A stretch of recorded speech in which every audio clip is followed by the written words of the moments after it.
Pasukan, ang lahat ay magkakaroon tayo ng outing. Yan. Ilang taon natin ginagawa yan, no? Bago magpasukan, tayo ay nagsiswimming, mga kapatid, no? Praise God, nag-outing tayo bago magpasukan. Praise God, hallelujah. Tayo ay maganda para another gathering natin yan, mga kapatid. Thank you, Lord Jesus. So, tayo tayo para sa ating makikinig Bible study. Glory to God. Patuloy po rin natin sa buhay. Hallelujah, Lord Jesus. Praise God. Hallelujah, Lord God Almighty. Panginoon, aming Diyos at tagapagligtas. Lord, we know na andito kami, Lord God. Sabi ka, nagignan, O God. Alam namin, Panginoon, na narinig na kami, O God. We pray, hallelujah, na Ikaw, Lord, ay patuloy namin maramdaman, O God, ang inyong presensya, ang inyong kapangyarihan, patuloy namin masaksihan, Lord God Jesus, sa aming pag-aaral ngayong araw, Panginoon, paunawin niyo po sa amin ang crystal clear, ang inyong balasan, O God, at kami, O God, ay makasunod, maging sa mga virtual, sa live, makapakinig sila, Panginoon God, at maging malinaw sa kanila, O God, ang inyong banal na salita, O God, upang masunod, Lord, na buong salibutan ang iyong plano sa aming kaligtasan, Lord God Jesus. Ang inyong likod na gagamitin, ilagay niyo lamang sa Lord sa inyong likuran, gamitin mo lamang siya, O God, daluyan ng mga spiritual na pagkain para sa bawat isa po sa amin, God. Anoint all of us, O God, both to hear and to understand and to receive and to bear fruit, O God, according to your word, O God. Bless us all. Cover lahat, Lord, ng aming mga lugar, ng inyong pong banal na dugo, O God, Jesus. At pasamahan niyo kami palibutan sa inyong libo-libong pananongel, O God. And we rebuke all works and powers of the enemies to get away from us. Hallelujah, in Jesus' name. Hallelujah, Lord God. Pagkos kami, O God, ay pagpala niyo, O God, Jesus. Ano man, Lord, ang mga unspoken prayers namin, binibili namin sa inyo lahat, O God. In Jesus' mighty name we pray, our God and Savior, our Redeemer. Everybody say, Amen. Amen. At kami mo yung katabi, praise God. Sabi mo, makinig ka. Makinig, makinig, makinig.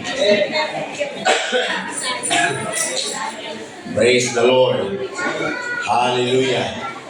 So ito ay maikli lang, no? Kasi may tayo, may topic. Isang mahaba, pero pag sobrang haba, pinuputol, continuation. Pag mahaba naman ang kasya, magdagdag lang ng 10 minutes, ay tinutuloy.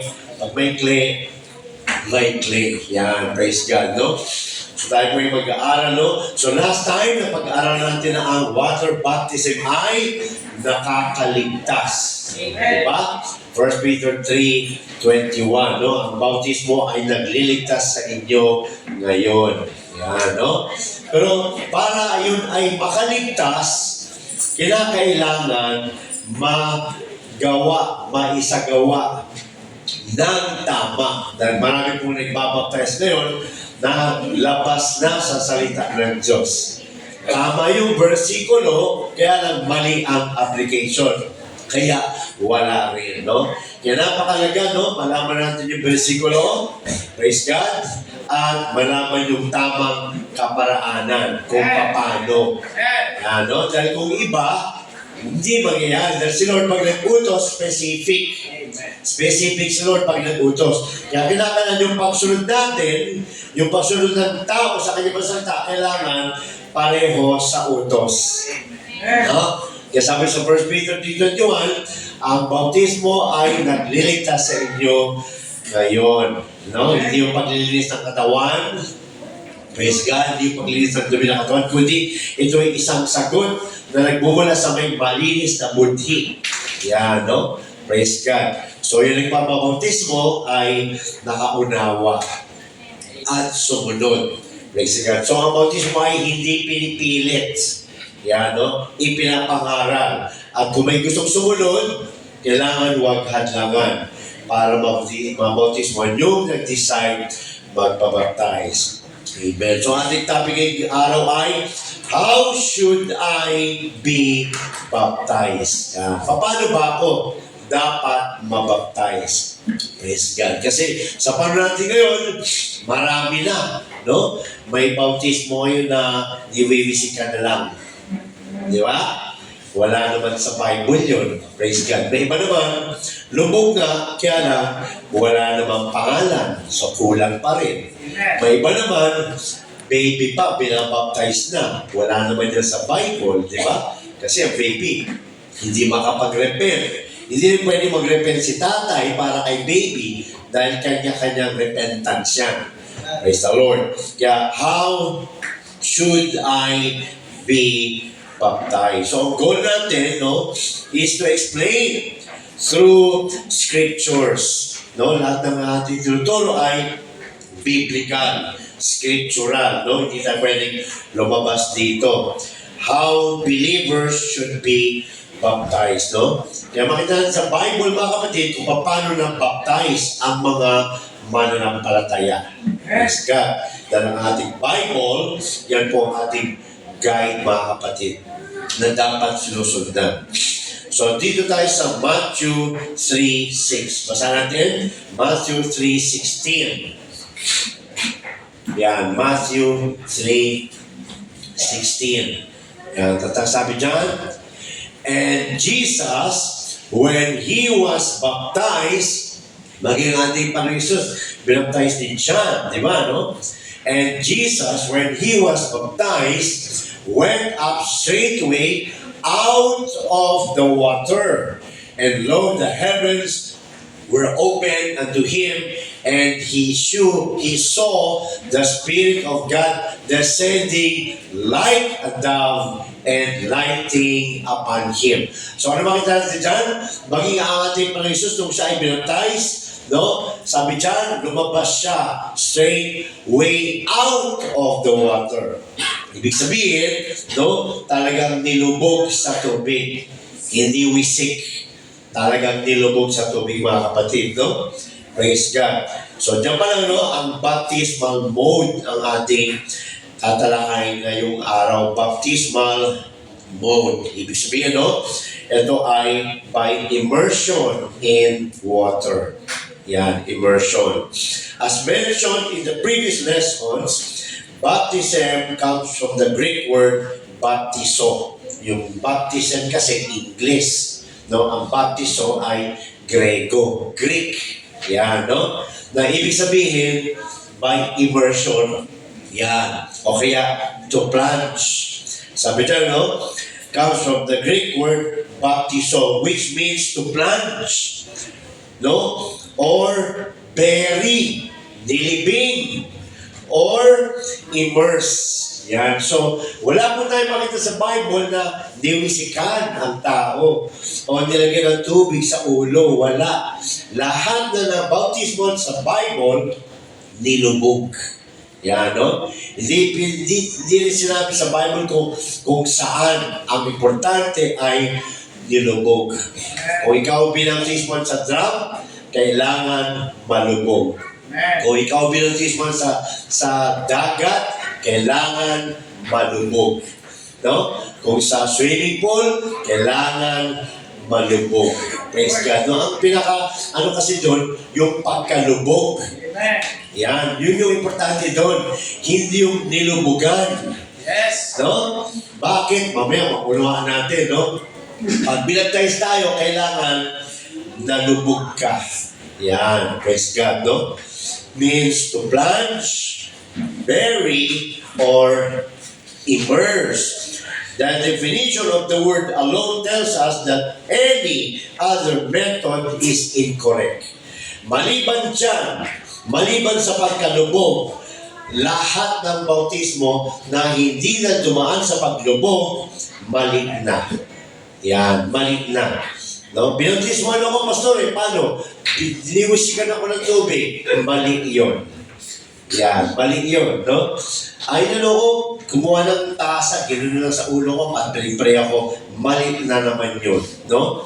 Maliban na ikaw ay nilubog sa tubig, kung ikaw binaptismohan, no? Wala nang ibang paraan. Kailangan ang baptismo ay ikaw ay nilubog. Yan, praise God. Hallelujah.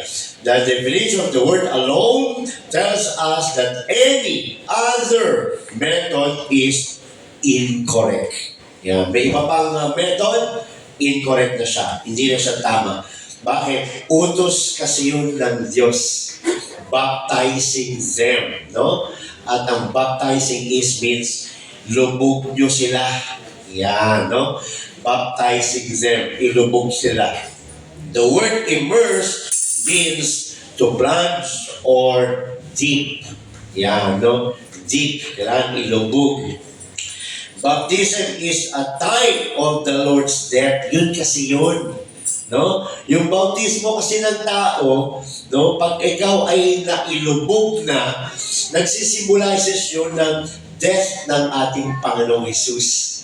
Babasahin natin sa Romans 6:23. Ano nakalagay sa Romans 6:23? Yan. Sabi dyan, praise God, for the wages of sin is death. Yan, no? Ang kabayaran ng kasalanan ay kamatayan.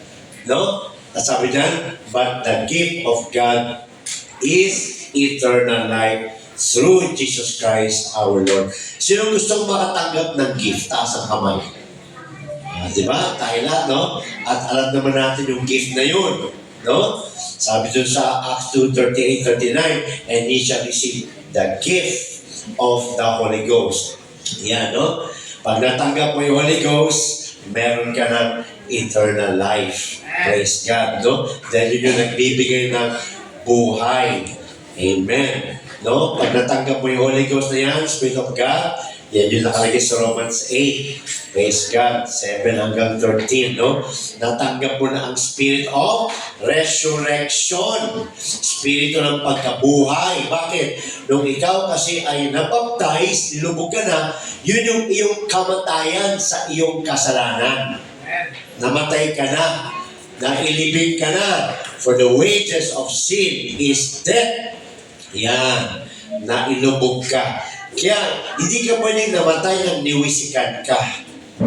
Di ba? Saan tayo nakakita ng patay na nakapatong lang sa lupa yung ano niya? Yung kabaong. Di ba? Saan tayo nakakita ng patay na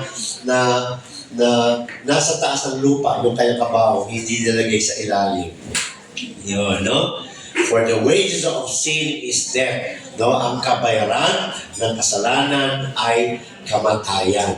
Kaya yung paglubog natin sa water baptism, that symbolizes the death of our Lord Jesus Christ. Praise God.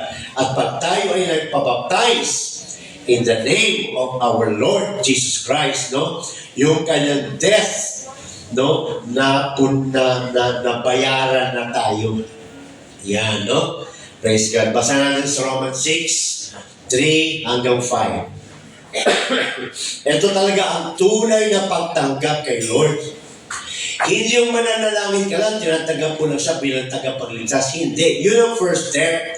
No? Romans 10:9-13. Yun ang first step. Mananalangin ka.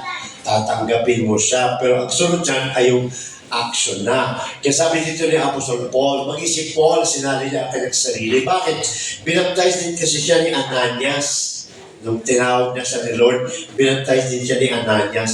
Kaya sabi niya sa Romans 6:3, sinabi niya ang sarili niya, sabi niya dyan, know ye not that so many of us, yan tayo, no? As were, past tense, baptized with easy past tense, into Jesus Christ, were baptized into His death. Yun. No? So, ang cross of Calvary, alam ng salibutan yan, na yun ay ginawa ng Diyos, ang kanyang bugtong na anak, ay namatay sa cross of Calvary, inilibing, at nabuhay, praise God, para sa ating kaligtasan. So, yung cross of Calvary na yun, bayad sa ating mga kasalanan. Kaya, hindi lang yan pinapaniwalaan, sinusunod. Yan, no? Kaya sabi dyan ni Apostol Paul, nung tayo ay nabaptize, praise God, nabaptize na tayo sa kanyang kamatayan. Doon tayo nabayaran. Kahit maniwala ang tao na si Jesus Christ ang Redeemer, ang Savior, ang nag-isang Diyos na nahig sa laman, kahit andun na lahat ang kalasing paniniwala, no? At naniniwala sila na si Christ ay namatay, inilibing, nabuhay, kahit andun na lahat ang paniniwala, hanggat hindi tayo baptize, hanggat di tayo nalubog sa tubig, yun kasi ang pagtanggap, hindi tayo maliligtas. Hindi tayo bayad. Kaya yan ang tamang pagtanggap ng bayad sa cross of Calvary. Yan yung atonement for our sins. Payment for our sins. Diyan nga tayo binayaran. So, diyan natin siya tinatanggap sa pamagitan ng bautismo sa tubig. Kaya, namatay na rin tayo sa ating kasalanan nung tayo ay nabaptize na. Kung hindi tayo baptize, hindi tayo bayad. At kung hindi tayo bayad, pag namatay ka, anytime na hindi mo na kung kailan, sa impyerno ang bagsak mo. Bakit? Romans 6:23, for the wages of sin is death. Yan, no? Kabayaran ng kasalanan ay kamatayan. Hell yun! Hell! Kaya ay ng Diyos na tayo ay mapunta sa impyerno. Kaya ginawa ng Diyos, no? Pinadala niya kanyang bugtong na anak. Praise God. Actually, siya yun. 1 Timothy, no? Hallelujah. Sabi doon, no, ang Diyos ay nahayag sa laman, no? Siya ay tinawag na Son of God para mapako, para bayaran tayo. So, nagbigay siya ng salita para malaman ng tao, para masunod ng tao. Pag nasunod ng tao, bayad siya. Pag namatay siya anytime, ligtas siya. Yan. Kaya napakalaga ng immersion, no? Hindi tama yung wisik-wisik o tubig. Bakit? No? Walang simbol doon ng pagkamatay. Walang simbol yun ng pagkalibing. Yan, no? Kaya mahalaga ang immersion, ang to dip or to plunge. Kasi nagre-reflect yun, no? Ibig sabihin nun, yung death ng ating Panginoon Jesus. The word immerse means to plunge or dip. Baptism is a type of the Lord's death. Yan. And is the only method that retains this biblical symbol of baptism as a burial. Kaya wala po tayo makita sa Bible na binaptize na hindi nilubog. Lahat ng nabaptize sa Bible ay nilubog. Yan, no? Kaya kinakailangan masunod natin ito. Dahil kung hindi, sayang. No?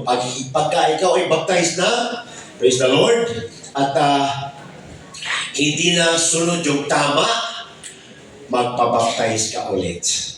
Katulad ng nangyari sa akin. No? Nung nalaman ko yung tama, nagpabaptize ulit ako. Pero sa totoong pastor na ng Diyos. Praise God. Hallelujah. Kaya sabi dyan, no? Sa Colossians 2:12, basa natin. Colossians 2:12. Amen. Hallelujah. Sabi dyan, buried with Him in baptism. Yun, no? Diba sabi sa Romans 6:23 kanina, for the wages of sin is death. Yan, no? Kaya pag ikaw naman ay nagpabaptize na, ano sinabi dyan? Nalibing ka na. Yan. Namatay ka na sa iyong kasalanan. Nailibing ka na. Buried with Him in baptism. Yun ang blessing. Pag hindi ka na-baptize, mamamatay ka. Lahat ng tao mamamatay. Baptized o hindi. Except na lang yung makakasama sa rapture. Dahil sinabi nila sa Bible, hindi lahat ay mamamatay. Yan. Ano ibig sabihin nun? Yung iba kasi aabutan ng rapture. Yan. Yung iba, bago mag-rapture, naranasan mo lang mamatay. Yan. Andun muna sila sa paradise ni Lord.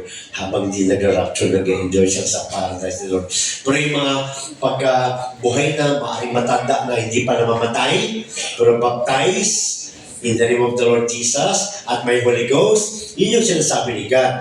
Some of you will not experience death. Bakit? Rapture ang mararanasan mo. Yan, no? Praise the Lord. Hallelujah. Kasi sabi dyan, buried with Him in baptism, wherein also ye are risen with Him through the faith of the operation of God who had raised Him from the dead. Yan. Praise God. Hallelujah. Kaya tayo ay nalibig na nung tayo ay nabaptize. Nung tayo ay nabaptize, namatay ka na. Yung Romans 6:23, naganap na sa iyo yan. Kaya lang ang blessing, sabi nga dyan, buried with Him. Yan, nung namatay ka, dahil sa water baptism. At nung ikaw ay namatay, nung ikaw ay inilibing, ang sabi dyan, kasama mo ang Panginoong Jesus. Yan. Kung baga binaptize ka, ganyan. Ito si Lord, ito ka. Yan. No? Hindi ka nag-iisa. Bale, ang nilubugan mo ay yung bayad. Kaya bayad ka na sa iyong kasalanan. So, balikan natin Romans 6:3-5. Praise God. So, sabi dyan, hallelujah. Know ye not that so many of us as were baptized into Jesus Christ were baptized into His death? Therefore, we are buried with Him. Kita mo, yan ang nakasulted kanina. Sa kabasa pa lang natin sa Colossians, no? We are buried with Him by baptism into death. Yan, no? Kaya hawakan natin yan. Nung pinagtize pala ako, kasama ko pala yung payment, yung bayad.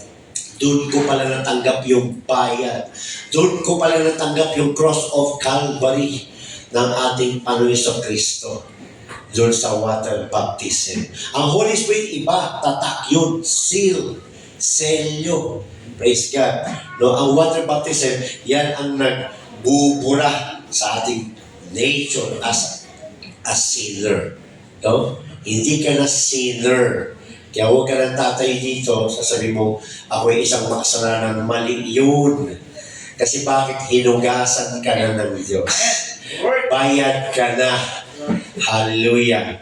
No? Kaya sabi sa Romans 6:4, therefore we are buried with Him by baptism into death. And look at that.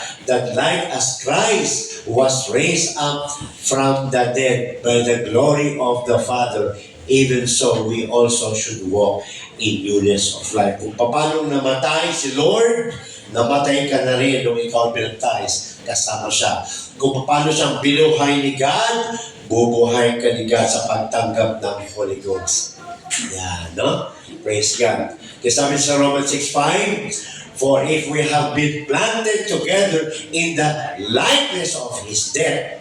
Yan, di ba, no? Namatay siya, nung nabaptize ka, namatay ka na rin. Likeness of His death. We shall be also in the likeness of His resurrection. Kung siya'y binuhay ng Diyos, bubuhayin ka na ng Diyos sa pamamagitan ng pagtanggap ng Holy Ghost. Yan, no? So, ganyan ang ginawa sa atin ng Diyos, mga kapatid. Romans 6:6, basa natin. Again, knowing this, that our old man is crucified with Him, that the body of sin might be destroyed, that henceforth we should not serve sin. Praise God. Kaya hindi na tayo namumuhay sa kasalanan. Amen, no? Kung ikaw ay may kalibin, praise God, no? At nabaptize ka na, kailangan maghiwalay na. Yan, hindi pwede magpatuloy sa kasalanan. No? Kasi hinugasan ka na. Praise God. Mamaya niya, hinugasan ka na, hindi ka umalis sa kasalanan mo. Nag-umpisa ka ulit ng bagong listahan mo ng kasalanan. Hindi. No? Kaya nga, sabi nga, no, sa 5, no, in newness, pagbabago na. Yan. Hallelujah. Kaya sabi dyan, no, tayo ay nalibing na rin nung tayo ay nabaptized. Yung cross of Calvary ng Son of God, doon natin natanggap. Kaya mali po yung katuruan na sundan mo sa panalangin, tinatanggap kita bilang tagapagligtas ko, tapos after ng prayer, no, born again ka na. Wala yun sa Bible. Meron sa Bible ang Romans 10:9 hanggang 13. Basa natin. Kasi yan ang dinaanan ko nung wala pa ako sa katotohanan. Ito po kasi ang first step. We call upon the name of the Lord. Praise God. Hallelujah. Sabi niya sa Romans 10:9, that if thou shalt confess with thy mouth the Lord Jesus. Kaya na, di ba, bago tayo nagbabaptize, ano ginagawa natin? Tinuturuan natin sila munang mag-pray, makipag-pray kay God one-on-one. Humingi ng tawad sa kanilang mga naalalang kasalanan. Mag-confess sila bago ibaptize sa kanilang mga kasalanan. No, that if thou shalt confess with thy mouth the Lord Jesus, and shalt believe in thine heart that God hath raised him from the dead, thou shalt be saved. Kaya tinatanong ko, naniniwala ka ba na si Jesus ay nabuhay muli? Opo. Praise God. Yun na yun. No? Pero sinabi bang ligtas na? Hindi. Sabi dyan, thou shalt be saved. Ikaw ay maliligtas. Yan, no? Maliligtas. Papunta na yun sa kaligtasan. For with the heart man believeth, up. For with the heart man believeth unto righteousness. Doon naging righteous ang tao sa harapan ng Diyos pag siya ay nag-umpisa ng sumunod. Pinag-aralan natin yung episode ng believeth, di ba?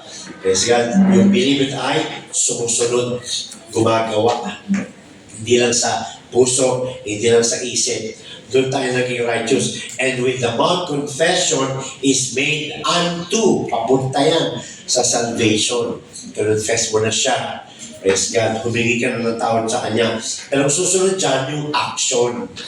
Amen. Wala po tayo nakita sa Bible na Christians, praise God, na naging anak ng Diyos na nanalangin lang at hindi nagpamagtayos. Wala po.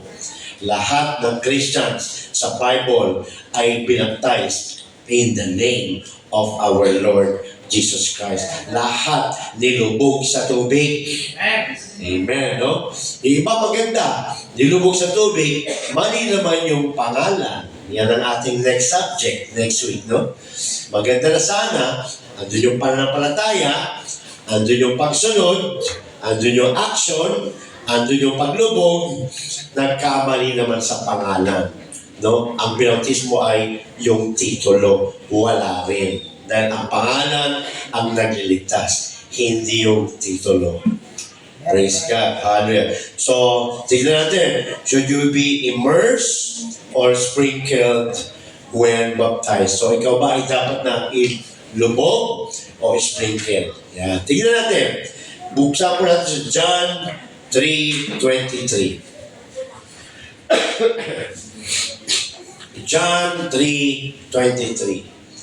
Yan. At sabi John, and John also was baptizing in Enon near to Salim because there was much water there. Kaya doon nagbabaptize si John. Bakit?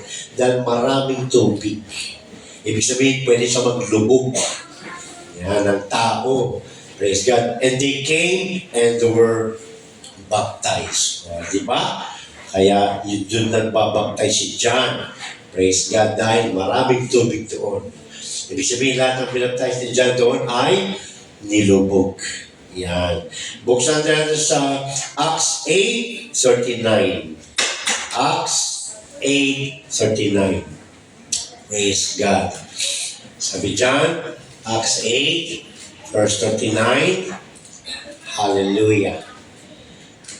Yan. And when they were come up out of the water, yan, no? Lumabas sila mula sa ilalim ng tubig. And when they were come up out of the water, the Spirit of the Lord caught away Philip, that the eunuch saw him no more, and he went on his way rejoicing. Praise God. Kaya pag ikaw ay binaptize na sa tubig, mag-rejoice ka. Bakit? Binaptize ka sa tamang proseso. Yan, no? Hallelujah. Binaptize ka sa tamang proseso, kaya dapat magsaya ka. Yan, magsaya ka. So, ano sabi dyan? Come up out of the water. So, hindi sprinkling yan. Hindi yan wisik-wisik. Hindi yan ganun ang taasan ng tubig o ganun kamay ng tubig. Hindi. Lubog yan out of the water. Praise God. Ano nakalagay sa Romans 6:4? Binasa natin kanina. Buried. Yan, Romans 6:4. Buried, no? Therefore, we are buried with Him by baptism. Yan. Kaya lagyan natin mga marks yung ating Bible. No? Pag nagpa-Bible study, maganda yung meron kayong marker. Para yung Bibles nyo, lagyan nyo ng marker o listahan. ng mga water baptism para pagka may nakikipag talo sa inyo ng ibag-sharing, maunawaan nila at sila ay makasunod. Kasi marami na pong mga ngaral ngayon, no? Tinuturo, no? Ang kaibahan na turo ng water baptism. May mga nangangarap na ang water baptism ay hindi nakakaligtas. Kahit nakasulat na nagliligtas sa inyo ngayon, tinuturo pa rin na hindi nakakaligtas. Kaya huwag tayo mag-deceive, meron tayong Bible, no?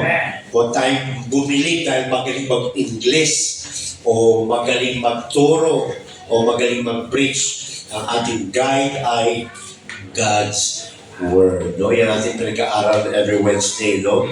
Pinapatuloy natin na ang Bible ay totoong salita ng Diyos. Praise God. Hallelujah. Tignan natin sa Romans 6:5. Ano nakalagay sa Romans 6:5? Praise God.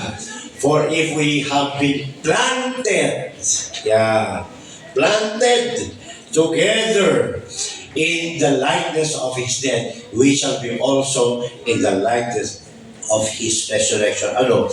Planted ka in water. Praise God. Kaya tutubo talaga sa iyo ang Word of God. No?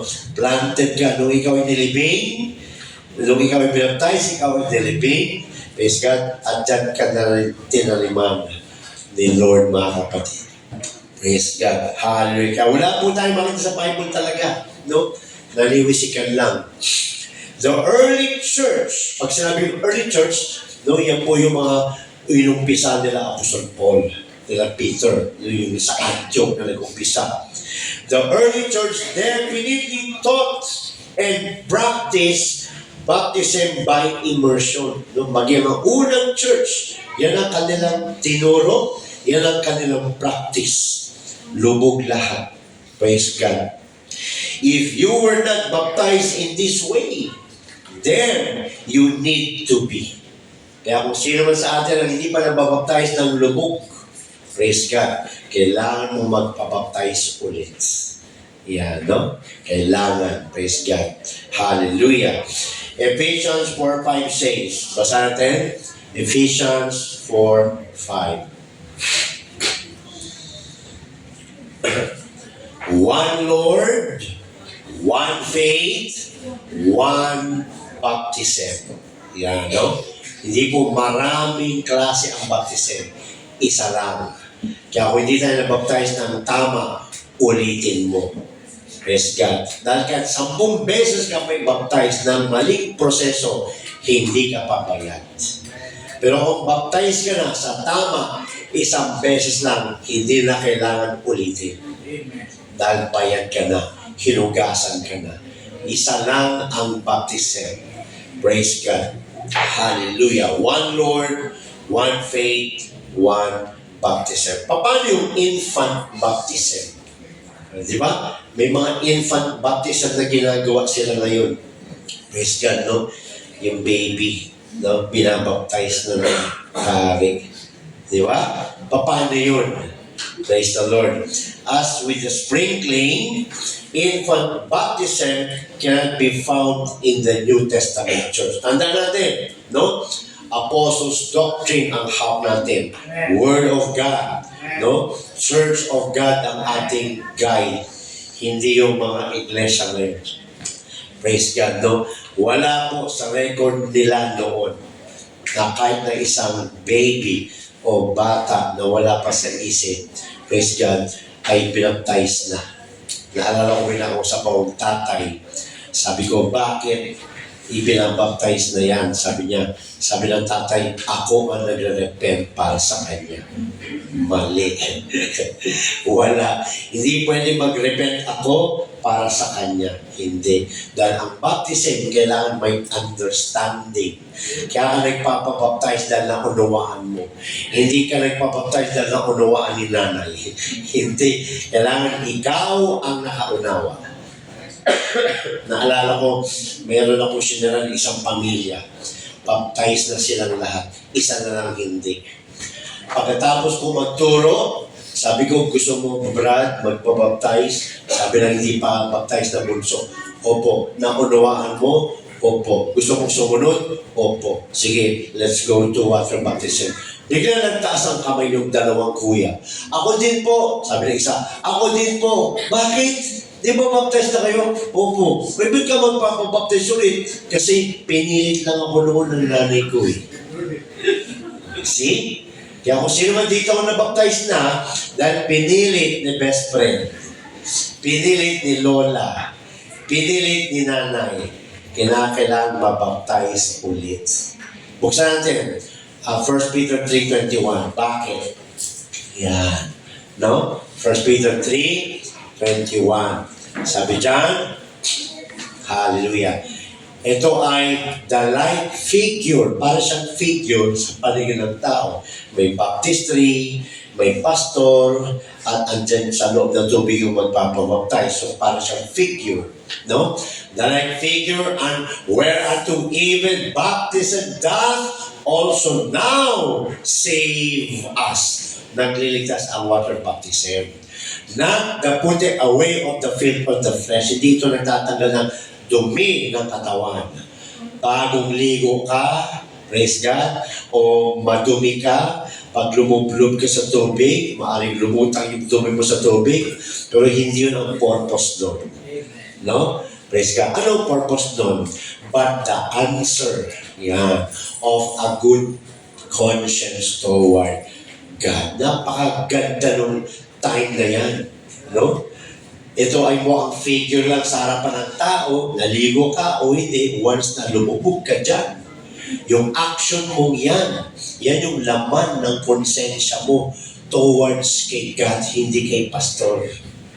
Towards kay God. One-on-one communication yan. Lord, tatanggapin kita bilang tagapagligtas. Ngayon din, magpapautismo ko sa pangalan ni Yeso Cristo. Yan, no? So yan ay sagot. Kaya hindi pwede yung tatay magre-repent para kay baby. No? Walang ganun. Dahil si baby wala pang kabuwang-buwang. Wala siyang alam sa nangyayari sa sanlibutan. Naglalaro lang yan. Praise God, no? Innocent. Kaya nga doon sa Genesis, no? Sa panahon ni Adam at ni Eve, di ba? Si God ang gumawa ng lahat. Bakit? Si Adam and Eve ay innocent. Walang alam sa kasalanan. Naisahan ng dyablo. Kaya sila ay niligtas ng Diyos. Ang Diyos ang gumawa ng lahat. Nagpatay ang Diyos ng dalawang tupa. Nag-reflect tungkol kay Lord Jesus Christ sa New Testament.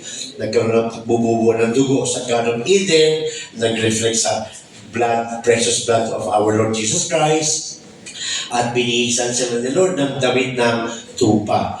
Tayo din, no? Pag nagpabaptize tayo, binihisan ka na ni Lord. Galatians 3:27. Yan, no? Kaya wala pong infant sa Bible, sa early church, sa tunay na iglesia ng Diyos na nagbabaptize tayo ng infant. Ang infant ay dinededicate kay Lord. Yan. Binibigay kay Lord. This is the Lord, ikaw na bahala dito. Pagpalain mo batang ito, palangin mo ito na may takot sa'yo. Na pag dumating na siya sa panahon na meron ng kaunawaan, sa tama at mali, pwede na siyang kausapin. Yan, no? Kaya kausapin natin na ating mga anak. Kasi minsan, 10 years old lang, nakakaunawa na. Huwag nang patagalin, kausapin na. Pag naunawaan na, pwede na siya na. Pag naunawaan, pwede na i-baptize, pwede na siyang mag-repent. Yan, no? Kasi sabi dyan, as with sprinkling, infant baptism cannot be found in the New Testament church. Wala. Bagay sa Old Testament, dinededicate ang bata. Praise God. Sabi sa Matthew 28:19, basa natin. Memory verse yan. Matthew 28:19. Sabi dyan, hallelujah. Go ye therefore and teach all nations, baptizing them. Yeah, no? Baptizing them. Utos to ni Lord. So hindi pwedeng wisikan mo sila. Buhusan ng tubig. Hindi. Ang sabi ni Lord, baptizing them. Ilubog nyo sila. Yan. Bakit nagpapato? Papato ko yun sa kanyang kamatayan. Praise God. Hallelujah. Thank you, Lord Jesus. Makita nyo, no? Nung sinabi ito sa Matthew 28:19, sino nagsabi dito? Si Lord Jesus. Diba? Hindi mo siya pinapakot dyan. Hindi pa siya namamatay dyan. Pero andun na ang utos ng lahat ay kailangan malubog. Bakit? Andun na nagbibigay na siya ng hint na siya ay mamamatay. Yan. No, at siya yung ililibing. Praise God. Nauna na yung pasabi niya. Praise the Lord. Hallelujah. Kaya sabi dyan, Acts 8:36 hanggang 37. Basahin natin. Acts 8:36 hanggang 37. Praise God. And as they went on their way, they came unto a certain water. And the eunuch said, See, here is water. What doth hinder me to be baptized? Yung eunuch pa, nung naglalakad sila, praise God, tumatakbo sila. Naglalakad sa karwahe ba yun? Nakakita sila ng area na maraming tubig. Yung eunuch pa ang nagsabi, Uy, Filipo, ang daming tubig. Ano ang naghahadlang sa akin para ako ay hindi mabaptize? Yung eunuch pa ang nagsabi. Sabi niya, and as they went on their way, they came unto a certain water, and the eunuch said, See, here is water. What does hinder me to be baptized? Praise God. So, ano tinuturo dyan, mga kapatid? Hallelujah. Philip responded, If thou believest with all thine heart. Yeah, no? Sa 37. Philip said, If thou believest with all thine heart. Ano sinabi kanina sa Romans 10:9-13? If you confess with your mouth and believe in thine heart. Yun. Ito yung ibig sabihin nun. Yung believing. Kung naniniwala ka, sabi ni Philip, sa eunuch, with all thine heart, thou mayest. Pwede ka magpabaptize. Kung naniniwala ka sa iyong puso. Yan. Kaya nami-misunderstood yung Romans 10:9. Kala nila, manalangin ka lang, okay ka lang. Hindi. Ang tinuturo doon, naniniwala ka ba talaga? Yan, no?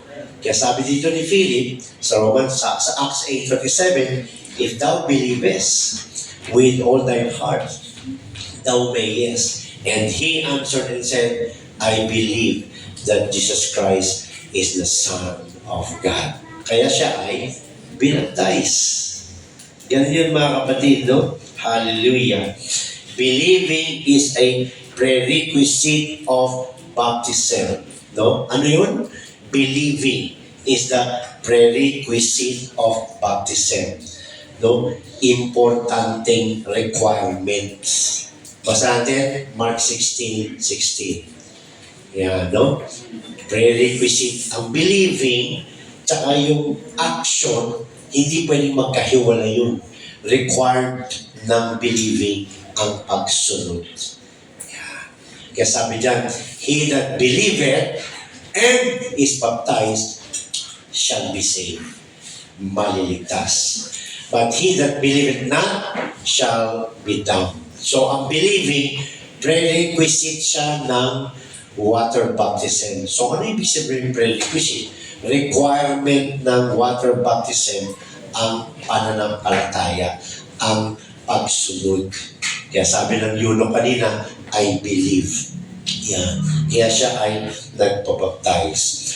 One must first understand and then believe.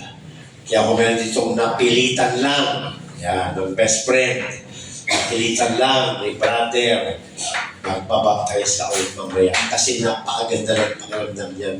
At sa isip to, pag nagpapabaptize ka, talagang one-on-one communication yan with God. I believe you, Lord. I will obey you. Kasi sabi niyan, one must first understand and then believe. Kaya nga hindi tayo nagpapabaptize basta-basta kung hindi naintindihan. No? Pag hindi naintindihan, hindi pwede. Kasi marami nagpapabaptize pero nawawala. Bakit? Talagang madalian lang ba? Dahil group Bible study, group baptism. Pag-baptize ka, Oo, ikaw na rin. Sige, ikaw, pagdating ko, sabay-sabay na tayo. Enjoy. Ganun na nangyari. Enjoy, ah. Di ba, no?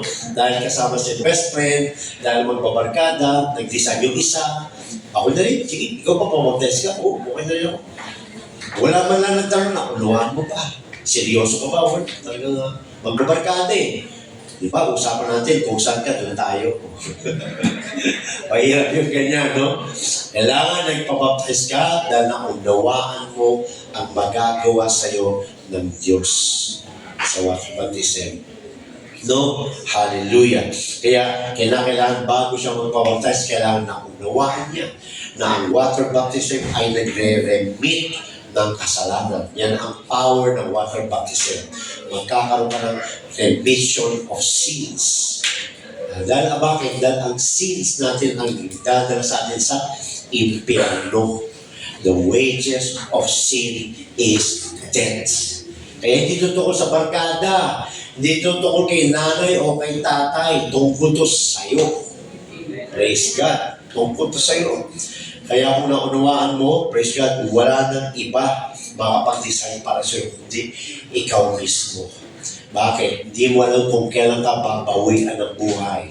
Hindi mo alam kung magigising ka pa bukas, pagtulog mo mamayang gabi. Hindi mo alam yun. Dami kami na sila na ganyan, hindi nagpapaptize, kinabukasan. Sad to say, binawian ng buhay. Nasa pintuan niya ng kaligtasan, hindi pa tinanggap.